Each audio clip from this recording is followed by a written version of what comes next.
It's Thursday, it's 12:15 and we're live in Westminster. This was the government's controversial prison release scheme, but dozens of inmates were freed by mistake. We'll have the latest on that and also be asking, can we learn anything from Texas when it comes to prison reform? 3 months in, according to Ipsos Mori, you're the second least popular Prime Minister since the 1990s, beaten only by Liz Truss. Does that give you pause for thought? No. Can an unpopular leader deliver real change? And why are Jean Kelly, Isambard Kingdom Brunel and Thierry Henry wearing baby slings? Joining me today, Labour MP Stella Creasy, Conservative MP Patrick Spencer, comedian Matt Ford and Telegraph columnist Tim Stanley. This is Politics Live.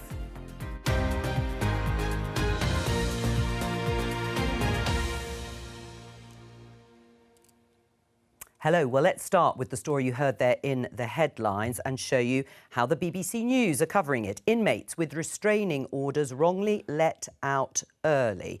It is the incorrect release of 37 prisoners. You will remember that earlier in September we saw around 1,700 prisoners released legitimately up to 70 days under the new early release scheme, and that's because the jails, we're told, are almost full. But let's talk to Hannah Miller, the BBC's political correspondent, about the incorrect release of those prisoners. How did it come to light, Hannah?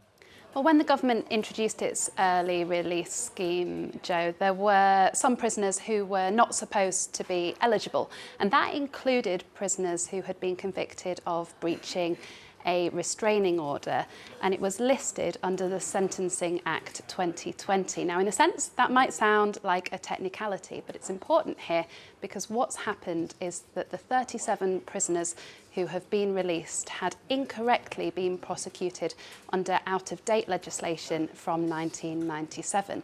That meant that when it came to working out who could and couldn't be released, their cases weren't flagged as being ineligible.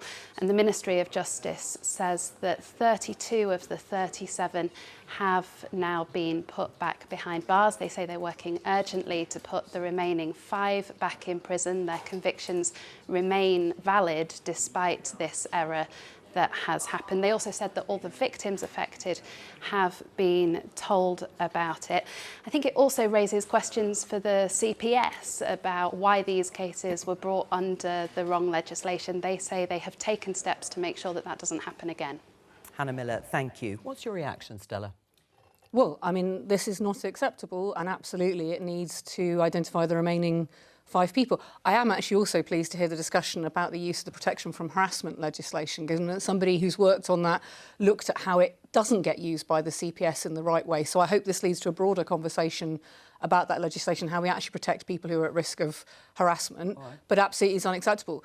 The challenge is we were literally days away from not being able to tackle the rioters, not being able to tackle any serious crime because the prisons were full. It's a difficult situation. It had to be dealt with, and this is part of it. Patrick? We knew something like this was going to happen. I sat in the chamber one of my first days as an MP, and the criticism of the government when they announced this decision was, you are rushing this, you don't know what you're doing, there will be mistakes, and there will be victims who are put at risk. But just to be clear, of course, there was an early release scheme, a different one, under the Conservative government. This was bigger, harder, faster, and this is the kind of thing that happens when you try and, take control of an agenda and you try and make big press statements, or you claim that you're, gonna really change things. It was so unnecessary. Patrick, are you admitting then, as Alex Chalk himself said after the election, that you weren't in control of what was happening in the prisons? You weren't in control of the fact we were at a point where our prison system was in crisis, and that directly affects justice. The prison system absolutely needs reform. We should be looking at sensible, long-term options to reduce the risk of reoffending, to reduce the number of people who get stuck in our criminal justice system. We need to do far more in our communities to risk people going to jail. But in this situation, Stella, in this situation, this is a case of the government wildly mismanaging a situation and putting real people at risk, letting dangerous people out onto our streets, and there are people who will go to bed tonight really scared and nervous. Nobody, I'm not sitting here saying what's happened with this particular instance with these sentences is acceptable, But I'm not going to let you off the hook that a government that was in charge for 14 years and let this crisis build up can turn round 6 weeks later with the chutzpah that you are expressing to say somehow this wouldn't have happened. Alex Chalk himself was saying it needed to happen. The point is, there was an urgent crisis to deal with, and Shabana Mahmood had to make some very difficult decisions. She is also talking about the long-term reforms, and I hope we can both agree that finally dealing with the fact that women are in prisons or indeterminate prisoners needs to be dealt with. But fundamentally, you have no answer for the mess that you created, and that's what this is dealing with. And we're going to go on to some of the reforms, and we'll come back to you. But just to be clear, under the Conservative government, end of custody supervised licensed early release scheme, little bit of a mouthful, allow prisoners eligible for early release to leave up to 70 days early. It was doubled from 35 days. It was to do with days rather than a percentage of your sentence. So the Labour government, because they said that prisons were bursting at the seams, did go further. They allowed the standard determinate sentence, which was previously set at 50% and is now at 40%. But broadly, your response to the story that you heard there at the beginning. But it was even worse under the Tories, because you had, a year and a half ago, you had Dominic Raab, who was the Justice Secretary, writing to judges saying, please don't convict people because the prisons are full. Not only were they prepared to let dangerous people out early, they were prepared to not send them to prison in the first place. That was a year and a half ago. This problem has been building up for years, and how the Tories can pretend that a government that's been around for 2 months is somehow responsible for the complete mismanagement of the justice system is cheeky at the very least. Tim? Well, a plague on both your houses, as has already been pointed. I'm a journalist. What else am I going to do? As has already been pointed out, a similar scheme was begun under the Conservatives, and it was necessitated by the failure to invest in prison building.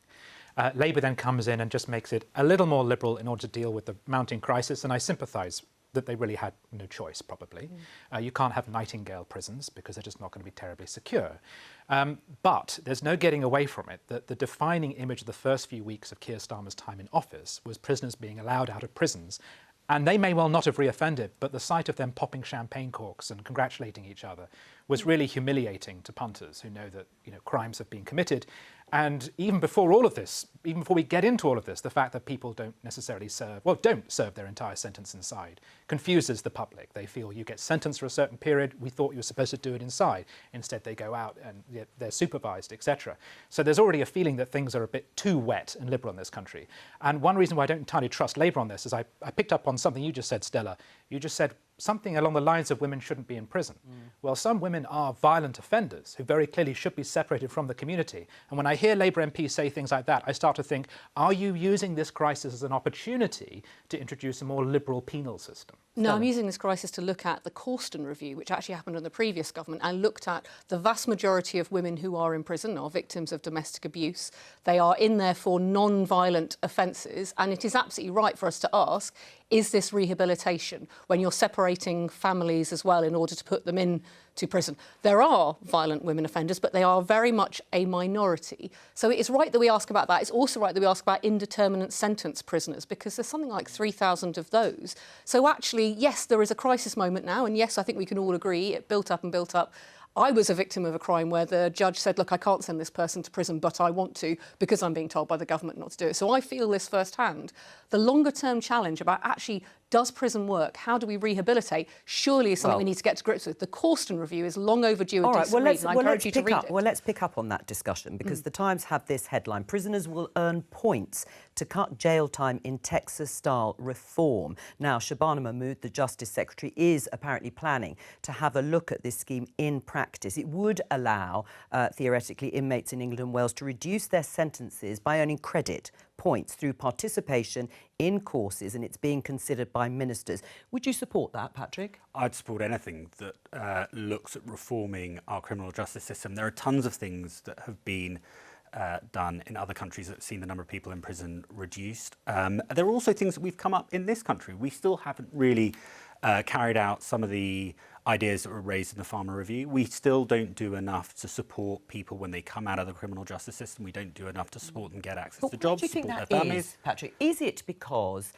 governments, yours and now perhaps this Labour government, talk very tough to the voting public when it comes to crime and justice and punishment, promise, though, to look at rehabilitation, and the two just pull and push each other, and we never get a clear statement of intention? I don't think it's a lack of intent, but there's certainly a problem with the bureaucracy and the politics around it that have prevented us from really making headway. If you look at welfare, if you look at education, big step changes in those areas in the last 10 years. That hasn't happened in criminal justice. I want it to happen. I might be on the opposite side of the house from Stella, but look, I want to see this government do good things on criminal justice. This is not one of those situations. The causes would include education, vocational workshops, drug or behavioural rehabilitation sessions. It would cost money, wouldn't it? But we're spending money dealing with the failure to tackle these things. And I think what you're talking about is the knee-jerk idea that somehow reform and rehabilitation is a liberal thing to do rather than actually the right thing to do to really tackle the crimes. When we're looking at large numbers of women, for example, being imprisoned because of not paying their TV licence, how is it in anybody's interest to lock these women up rather than address the fact that there's too much month at the end of their money and that's how they got themselves into that situation in the first place? Prison is a very expensive choice. I think it's interesting that it's James Timpson who's come in as the prisons minister. What I hope, look, I know we're going to get onto this in the entire programme, is you've had 14 years of a government that basically promised to do lots of things and then just didn't deliver them, and the public kicked them out for competency. I feel the pressure as a Labour MP, I'm just on the backbenches, but I feel the pressure that we've got to come up with actually ways that you can get things done long term, because otherwise the public have had enough of it. We're going to talk about that, but the public do also want people who've committed crimes to be locked up. Yes, please. So, I mean, right, well, OK, you say yes, please. So what do you think about this scheme that you could actually reduce your sentence for good behaviour and participation in courses? Reform and rehabilitation, yes, but they must come after the public safety has been secured. The principal thing is isolating dangerous people from the public. Now, in the list of people who have been released early, there is a group who should not have been released, and one of them, I believe, has already re-offended. And that's because there are classes of crime which tend to be committed by repeat offenders. And however you cut it, whatever good Christian motivations we may have when it comes to rehabilitation, ultimately, there is a group of people in society who persistently reoffend, and we have to lock them away. Once you've identified them and locked them away, then yes, I'm very happy to talk about all the reforms and the rehabilitation techniques you want to try. But please, secure me from robbery, theft and murder first. Matt? Well, that's the crucial thing is, I totally agree with Tim, that there are people who should be separated from society, but it's not just that, it's that people, when they are released, the public doesn't want them to reoffend, is the crucial thing. People want to stop being victims of crime. That is the fundamental thing. And if some people can be rehabilitated and let out early, when you've got a prison population that's basically full, then of all the other least worst options, that's the best. Right, well, let's move on, because I've just come back from Labour Party conference, as has Stella Creasy, and of course we've got the Conservative Party conference starting on Sunday. But the end of the party conference yesterday, viewers watching this programme will know, the Prime Minister went straight from the conference to the United Nations General Assembly in New York. And as we saw in the headlines there, he caught up with the BBC's political editor, Chris Mason, or Chris Mason caught up with him. Let's take a listen. 3 months in, according to Ipsos Mori, you're the second least popular Prime Minister since the 1990s, beaten only by Liz Truss. Does that give you pause for thought? No. I will be judged at the next election on whether I've delivered higher living standards, so people are better off, better public services with the NHS functioning properly again. You know, popular decisions are not tough. Tough decisions are unpopular. Keir Starmer saying he's focused on long-term delivery. We just heard it here from Stella Creasy, if that means making tough decisions and being unpopular in the short term. He's happy with that. We got a similar message on this programme from the Health Secretary yesterday, Wes Streeting. I was asking him about the hospital building programme, which the government is reviewing. Here's what I gently say to your profession and the nature of this conversation. You drag us as politicians to short-termism and to gimmicks with exactly this kind of discussion. And we're not having it. We'd rather take a few knocks in debates like this and conversations like this to make the tough long-term decisions than to do more government by gimmicks. Well, it sounded pretty passionate. Will it be sustained, do you think, that response? Well, I think if you're unpopular, you don't like being unpopular in life or in politics or in government. So if people sense that the public are losing their patience, then obviously the temptation is to change the message. But I do think that people like Wes Streeting and Keir Starmer are absolutely serious about government and about what government is for. And in a way, you can help shift the narrative a little bit. And it reminds me slightly of what David Cameron did, where he would effectively refuse to sack secretaries of state that previous prime ministers would have sacked them for. And that actually changed the weather a little bit, is that people knew that people weren't going to resign and get fired. And I hope the government holds its nerve on messages like this, because actually this is what government is for. And the day-to-day stuff is kind of important because it affects public opinion, and at the next election it will arguably help shift a few votes. But really, I want a government to make me better off, safer, healthier and better educated. Yes, but if you're asking people to go with you with also unpopular decisions, we don't have to talk about in detail, but in terms of the winter fuel payment, for example, can you take people with you if you're also unpopular? Look, that is the challenge now. I think there is an issue in our politics where for too long, frankly, we've treated the public like children. Don't be surprised when people throw their toys out of the pram, because you need to bring people with you. So many of us are up for there being difficult decisions, but I think we need to bring the public into that conversation. Someone like me, I'm very fixated on how do we get more money into the NHS so that if you are going to do reform, you can bring people with you. That's why I'm obsessed with tackling the PFI bill. It's why I'm concerned about the use of the private sector. Those conversations need to happen away from, does this mean that this minister's going to get sacked? Because all that heat does not bring light. And actually, with some of these discussions, we might find common cause on prison reform, for example. We need to be able to have those in the best traditions of our politics. That is not part of this kind of politics. I'm not going to blame the press for that, absolutely. I put the blame on politicians. 99% of the problems in this country come from politicians, because we have to have the courage of our convictions. If we are now at crisis point as a country, I hope all sides are going to live up to the ambition to get it right. Tim? Sometimes Keir Starmer reminds me of Clement Attlee. There was a joke, an empty cab pulls up and Clement Attlee steps out. And the complaint made in the 1940s was he was boring, he was grey, he lacked a vision. But he ended up running the country for 6 years and transforming it, and was one of our most successful, and actually ended up one of our most popular prime ministers. What Starmer is saying is the country's a mess. It's going to take a long time to change it. The party's got to show discipline, and, this is the very difficult bit, the public's got to show patience. And in a way, that's actually quite a conservative message. It's a little bit more conservative in temperamental terms than the Tories, who are all sort of whiz-bang, sunlit uplands, everything's going to be great through radical reform. And there's something actually quite admirable about that. I think the problem is that they're not popular because they won on a very low share of the vote. They won by the accidents of the first-past-the-post system. I think they know that. The economy is a mess. They are hit by real scandal, Donergate. And I also attended the conference, and it felt a bit like the conference of a party that had been in charge for 10 years, not 3 months. It just looks so weather-beaten. I mean, Keir Starmer said the country has been broken, but it started to look a bit like Labour was broken. So although there are aspects of Starmer's personality I actually rather admire and I think are very English, I worry if in this new world of 24/7 media, and so I just wonder if he lacks the political skill to sell patience to the public. Matt? I sort of get what you mean, but I think in a way we react emotionally to our politicians. And we had Boris Johnson, who was charismatic, but it was a sugar rush. It didn't deliver anything meaningful for the country. We had Liz Truss, who was whiz-bang, as Tim would put it. And I think Starmer being effectively a kind of headmaster, a serious person who's in charge and wants to run things properly, in time changes our expectations of what we want from our leaders. And I think in a way, we all like charismatic leaders. I will remain an unrepentant Blairite forever. And I expect from my leaders, as well as competence and big ideas, a little bit of charisma.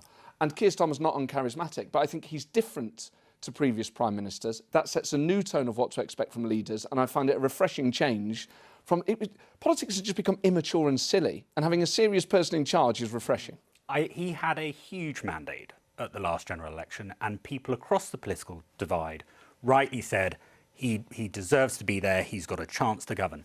But if you look at my inbox, and I'm sure Stella's as well, and we talk about bringing the people with us and making sure the government keeps people on side, you'll find a British public who aren't really buying a lot of what they're hearing. What? Whether it's the winter fuel allowance, whether it's putting people in jail for making comments on Facebook but letting Hugh Edwards go free, whether it's the pay deals for the unions, forget the freebies. It's the fact that actually they can't give an honest You response. know that Keir Starmer is to the Prime Minister, not the DPP anymore. I mean, the decisions The Director around of Public sentencing. Prosecution. But hang on.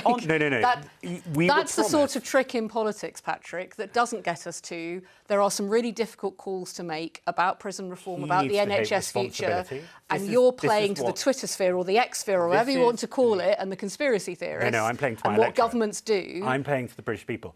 And they aren't seeing a government taking responsibility. They're seeing a government who came in with, like I said, a huge mandate with lots of promises, a huge amount of time out of government where they were given the opportunity to think what they wanted to do. They arrived, they gave a whopping great pay deal to the unions. They then fabricated some massive black hole that half of it was caused as a result of those union pay deals. That it is important that politics is... Well, the pay deals are for the staff, whether they're union members or not. Yeah. Which was done on the back of union pressure.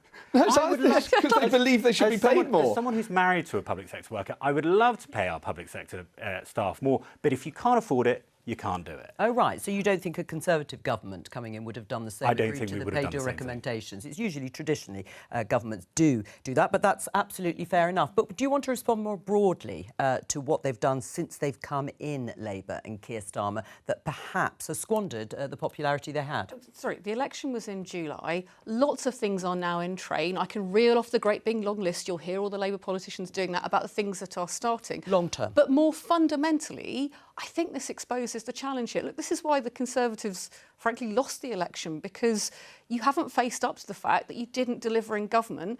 Government does take time. If you want to set up a new company to run energy bills like GB Energy, it is going to take time to set up for the impact to be felt in people's bills. But they are not slowing down and getting on with it. It's just the idea that you're going to say, here's a moon on the stick 24 hours later because you've elected a Labour government. That's maybe the biggest thing we need to change at all.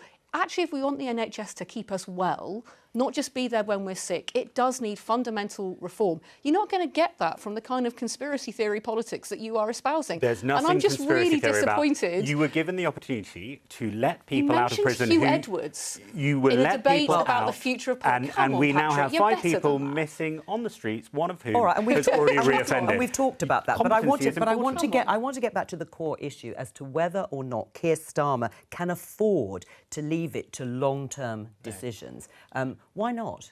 Well, because 5 years is a long... The public understands long-term, but in the short term, Stella, they've had Donergate and they've had the winter fuel payment cut. So while they're waiting, and we all know we're waiting for a budget, which is probably going to be pretty grim. So it's, OK, we can sit around waiting for things to turn up. And I don't, I'm centre-right. I don't believe many of those policies are going to deliver, like Great British Energy. I don't think it's going to do what they say. But while we are waiting, they are making mistakes. And a lot of people, suspect that's because they entered office without a clear plan. We were told this was going to be a government of adults who had a strong plan and knew how to do politics properly and were going to be sober and sensible. And then it turns around they were flying off to New York and running around in free clothes. It smacks of people who got elected by some quirk of history and didn't know how to manage things when they got in. Well, hang on, let's come back to the Donergate. You mentioned it. You said you're not bothered by freebies, particularly as you put it. Let me just show you the front page of the Daily Mail. Starmer, the £18 million penthouse and excuses that just don't add up. Is it the froth that West Streeting was talking to me about and it doesn't matter? Or are there legitimate questions that the government has to answer when they made so very much of wanting to be better than the Conservatives before them? Well, I think that's always the risk in politics, is if you say we are morally superior, then you set a very high standard to live up to. I'm not surprised that the Daily Mail is attacking Keir Starmer. And I don't think that receiving donations is a bad thing as long as nothing untoward is given in return for those donations, and it doesn't look like it has. We live in a country where people give donations to political parties. It's not unusual. No, but it's the point, isn't it, that Labour claim to understand people. There's a big class war dimension to Labour's politics at the moment. It's not socialist like in the past. It's all about politics of representation. First female chancellor, very working class cabinet. Everyone went to a comprehensive school. And then we discover they're walking around in free clothes. And it's also the moral thing if they attack Boris for many of these similar sort of air of scandal, and then it turns out they're doing the same thing. And that's what people don't like. Trust is very important in politics, and it feels like the trust has already been lost. Yes, but Boris Johnson broke the law, and I think that's different to getting a jacket. Yeah, no, fair enough. No, but it's not just getting the jacket. Let's be clear about the flat in Covent Garden. He said he was there to support his son doing his GCSEs. You look at the dates in which it was clocked on the Register of Interest, and it's out of sync with those dates. Was it a fib? Was it a lie? Was it a quick off the cuff? It's, you know, you said I don't care about things. A lot of people do care about these things. Something doesn't quite smell right. And he's a lawyer. But it's he the should know. cover-up that inevitably Is it a cover-up? always You're does. saying these are a cover-up. These be donations have honest. been Just to declared, be but honest. do people care actually, about this? Declared three, I four think, look, times. and Do I think people they do do, care? and I'm not going to sit here and say there's nothing to see. I am going to say this is a man who had protesters and press constantly outside his house. So I do think the idea that if your kids are doing your GCSEs, maybe what this tells us is it's about having prime ministers with different family backgrounds than we've previously had, and the consequences of our politics and our lives where our families are being drawn into it. And I know that firsthand, and the consequences of that. I think that is different from Tim's. Well, I take your point, Tim, about trust. Actually, once you lose trust, it's incredibly hard to regain it. And you're right in the criticisms that there are lots of things I wish had been done differently, Like but I what? still think we have to work in a different way as well. So, for example, on the winter fuel payments, absolutely most people who've written to me said, look, I don't need it myself, but I am concerned about other people. That means in the budget, people like me need to be pushing about the thresholds and what's happening, because it's one of those ones that's got a very cliff edge threshold. It's one of those things about why did we have... Why are we rushing? Why are you doing it Because so quickly? because my constituents... Can I answer your question? I'll just say my constituents have been given no time to prepare and budget for this change. Well, they have actually, and there is a massive push going on about take-up of the pensions credit. There is a massive push about what other money is going. There is a fundamental question here about whether pensioners should be immune from means testing and whether actually we can justify leaving them out. Those are the debates we need to be having. I take your point that we are not in a position at the moment to have those conversations. I'm looking for a fundamentally different debate at a local as well as national level, which is light on conspiracy and heavy on actually these are the difficult choices we have to make. I respect people in other political parties who want to have that discussion. I raise an eyebrow at the people who don't. But have things been mishandled? Have they been handled badly, Matt, in the sense that Professor Sir John Curtis, in his Telegraph article on Monday, talking about the negative headlines, talking about some of the Donergate declarations declared, but for clothes and glasses and so on. So Sir Keir is not helped by his apparently weak political antennae. It's taken Labour too long to appreciate that the receipt of highly personal gifts and hospitality would look bad for a party that had mercilessly attacked the ethics of the last Conservative government. In truth, Labour badly needs Sir Keir Starmer to be quicker off the political mark since they were elected. Do you agree with that? I think he's got different political priorities to other politicians, and I think he behaves in a less explicitly political way to previous Labour leaders and certainly to some of his predecessors in Number 10. So we are used to, especially in a social media age, rapid response to every single question. When we don't get that, it feels unusual. Now, you could say either he needs to become faster at this stuff and Number 10 needs to become faster at this stuff, or as a public, we say maybe we don't need an answer immediately to every single question. Now, I am someone, as a Blairite, who values exceptional communication at all times. I know, but, you know, and people know where I stand, and I'm going to keep reminding them just in case they don't. Die on that hill. I fully intend to. I almost did. Well, picking you up then on Wes Streeting and the National Health Service, because Wes Streeting has doubled down on saying the NHS is broken. You've had an awful lot of experience with the NHS at the moment. How did you find it? Exceptional. In this case of my cancer care, and I was very lucky to be treated at a specialist hospital, the Royal National Orthopaedic Hospital at Stanmore, which means it doesn't have an A&E department, so it doesn't have the pressure on beds that the food was excellent, that general hospitals would have.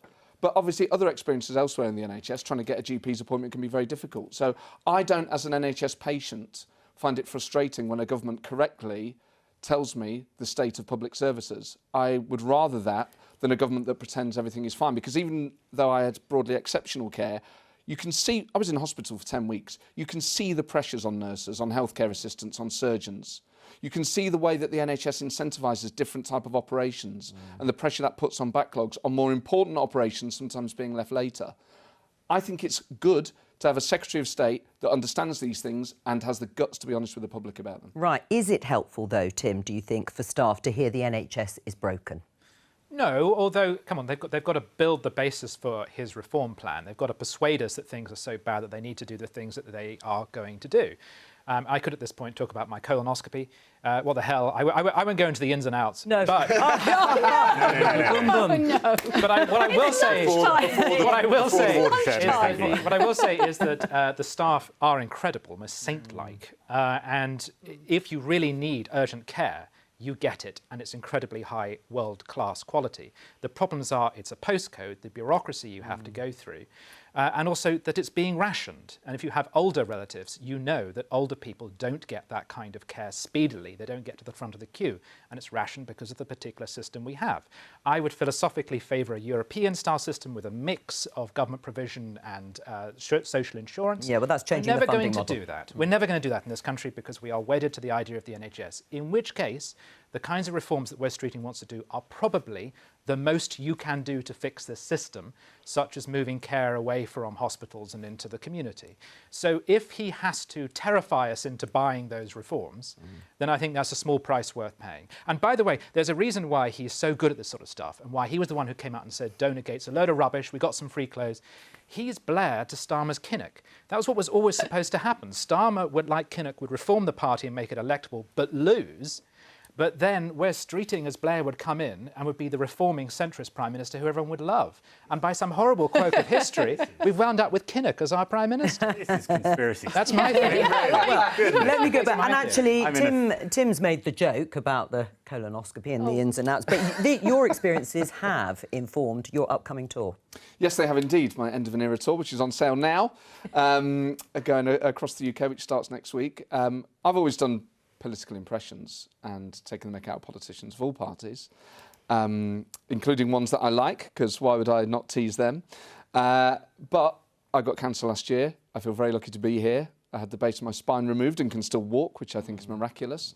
And there are changes to my body. I've got a stoma now, and I have to, put things in places that, used to be one-way streets in order to get things out. And these things are funny. These things are funny, but you come to terms with them through comedy sometimes. With the stoma, I was 40 when I was diagnosed, and that felt like a big thing to come to terms with. But it's not just that you come to terms with it, you start to see the advantages. I mean, now that I don't poo the old way, I've got a lot more spare time. Although I am reading less. Well, I think there are pros and cons. Well, I think you can get a taste or a flavour of what's to come on the tour. And as a brief pause, before I start laughing all throughout the programme, let me just show you this, because we're going to the Conservative Party conference, of course, next week. You can see here the timings, Monday, Tuesday and Wednesday. Your first conference as an MP you're looking forward to. You are going, I presume. I am absolutely going. Right. And not my first conference ever. No, but as I've even been to Labour Party conferences. You've even been to Labour. Well, there you go. Right, we're going to move on. We're going to talk about paternity and paternity leave because there's been an eye-catching campaign to focus attention on this over the past couple of weeks. You saw a little bit of it in the headlines. Baby dolls in slings have been attached to statues of men. We can show you in just a moment the actor Gene Kelly, the footballer Thierry Henry and the engineer Isambard Kingdom Brunel. Let's talk to George Gabriel because he is behind the campaign. Dad Shift, it's called. What's it all about? Hi, great to be with you today. The UK has the worst paternity leave offer for new dads and co-parents in Europe. We offer just 2 weeks at less than half the minimum wage, and self-employed fathers get absolutely nothing. So the campaign is here to call for the UK to level up its offer for new dads and co-parents, catch up with the rest of the world, and set up British families for success. We went out popping slings on these statues, building on the amazing work of the women's sector and campaign groups like Pregnant and Screwed, to really draw attention to the fact that women in public life are forever being asked about their lives as mothers, their lives as wives, but very rarely is the same true for male figures, whether that's sports figures, celebrities, public figures and political figures. So we really wanted to draw attention to the role these folks have played as fathers as well as public figures, and through that draw attention to the question of whether there's enough support on a social level for new dads and their families. Well, George, it's a very colourful campaign. We're looking at the pictures now. You've said the UK has the worst statutory paternity offer for new fathers across the whole of Europe. Tell us what is on offer in the best examples in Europe. Well, it's one of those things about being at the bottom of the league. You can look almost anywhere and it's being done better than here. I always think the Swedish example is really impressive. So there, if a new baby arrives, there's 480 days given. If it's just a single parent family, that single parent gets all 480 days. If they're a couple, then each partner gets 90 days, use it or lose it, and then they can share 180 between them on the basis of whatever makes best sense for their family. And of course, it's paid at a rate that people can actually afford to take it. 2/3 of British dads where a dad does take paternity leave report financial difficulties as a result. So the money is as important as the time. What kind of parental leave did you take and how did you find it? I got given 4 months by my employer, and I'm immensely grateful for what I was given. Honestly, it meant I could be there in really important times. My wife had a C-section, so I was there for the weeks where she couldn't go up and down the stairs. We had an accident and our daughter cracked her head at 6 weeks and we had to go to hospital. She had a fracture and bleeding on her brain. It was totally terrifying. We spent 4 days and nights in hospital and I was there because I was on paternity leave. I hadn't had my 2 weeks and then used all my holiday.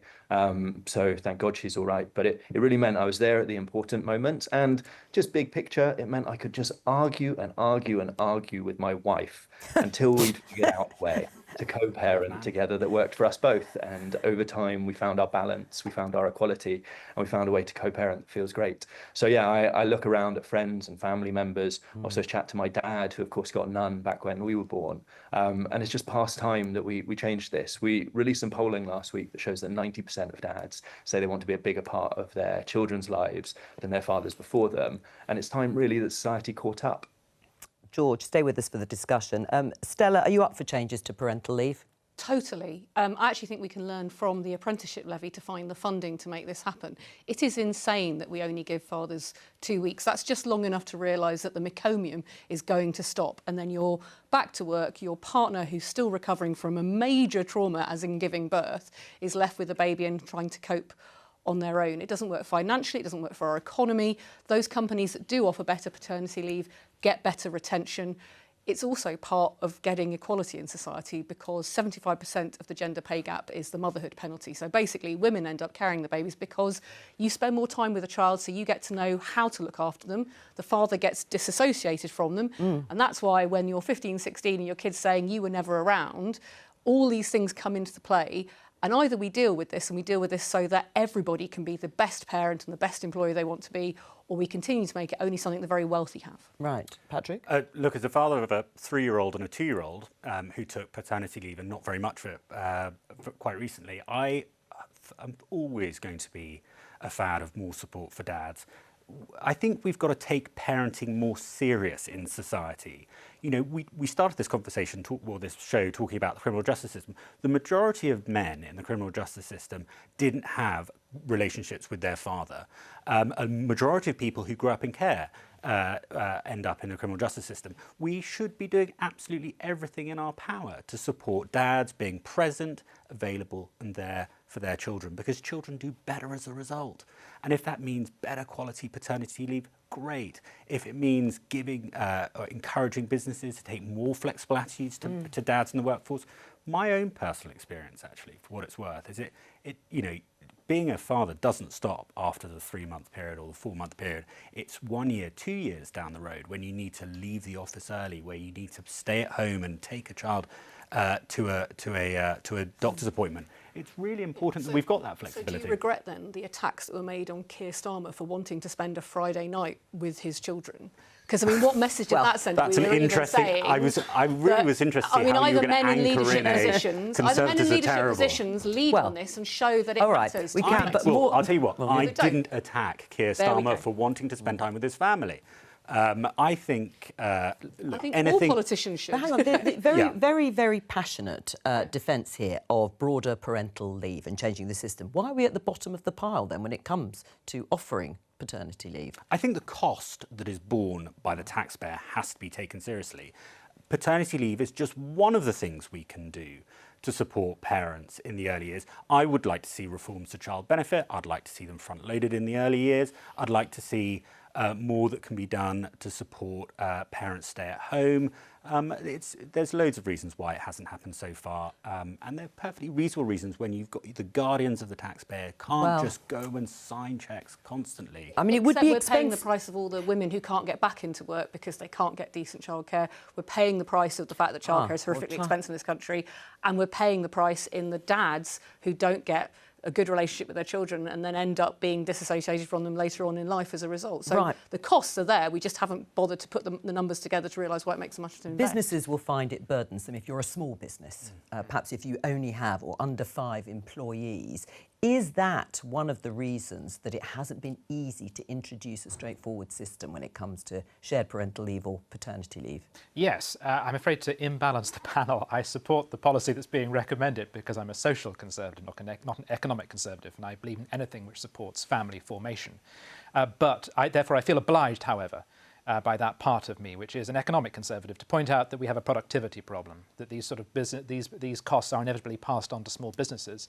And the answer to the question of why we're at the bottom of the league table is because Britain has long operated a flexible labour market, and both left and right. That's changing with Angela Rayner, but until now, both left and right have regarded that as one of the reasons why Britain has had a low unemployment and even low inflation rate, because we are competitive. It's easy to hire and fire, and that's why we got through the credit crunch much better than some European countries did.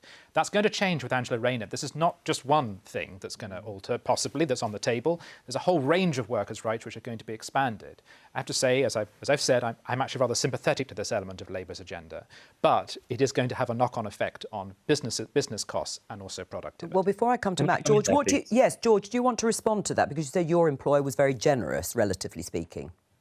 Yeah, I think there's 2 reasons why we don't have a better offer in the UK. And firstly, I just want to take on this productivity point because it's complete garbage. The idea that forcing parents into work before they're ready, while they're still up all night, still trying to work out which way is up, meconium all over the place, to Stella's point, like the idea that that is a productive worker. Clearly, businesses are cottoning on. You see more and more and more of them. Last week, Deloitte announced an improved offer. They're cottoning on to the fact that if you want to treat employees well and get them producing, you need to provide for them in those early weeks. And what about small businesses? Yes, there's a challenge for small businesses, which is exactly why we need policy intervention to support them with the costs. If we support them with the costs, then businesses can plan their workforce changes more effectively and they can thrive. Every other country in Europe, 40 other countries across the OECD have all found ways to harness the productivity gains associated with good parental leave. So it's really not a question of dampening productivity. It's about how we unleash it. A healthy and productive workforce is the way we get good output, and this is a step to getting it. I'm made suspicious by you mentioning Deloitte. Sorry, the real barrier. Is this a middle class thing? You mentioned Deloitte. This is the kind of company that can afford to do this. Can small businesses, can blue collar businesses, can manufacturers afford to do this? George? It's true that bigger employers in general are at the front of the curve. That's why we need policy intervention. But in terms of dads, this isn't a question of kind of woke lefty dads. We did polling last week, and across every single socioeconomic bracket, across every different racial group in Britain, 90% of dads say they want to be a bigger part of their kids' lives than their fathers were before. But of course we do. We all do. The question isn't does someone want to do it. The question is, can the economy afford to do it? That's the question. Yes, and absolutely. Do people want to spend less time at work? That's not a surprise. My point is that coming back to work, having had the time they need, will be more performant. All right. Let me just come to Matt. The campaign, though. What do you think of the campaign? I think it's fantastic. Yeah. I think those what is it, like a papoose? Yes. Sling. The sling. Yes. I think it looks great. I think it's a really good way to make a really important point. Right. And then more broadly, is it affordable, do you think, to expand and extend? I don't know whether it's affordable or not. But part of the reason why these things aren't done is they're not political priorities because they're not coming from powerful people. And I think whenever you look at the design of any policy, it's who are the powerful, noisy lobbies. And I think what's really clever about this campaign is the visual, firstly, is really good and it's got us all talking.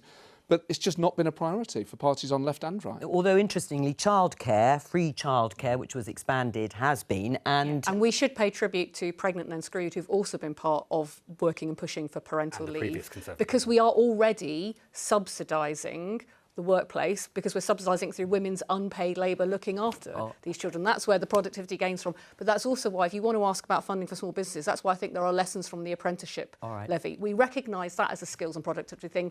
Dads and mums are skills and productivity too. George, thank you very much for joining us and good luck with the campaign. Just before we go, let me show you these 4 people. They are the leadership candidates, the Conservative leadership candidates to replace, one of them will replace eventually Rishi Sunak. James Cleverly, Tom Tugendhat, whom you are backing, Patrick Kemi-Badenoch and Robert Jenrick. That's all we have time for, but I will be back on Monday.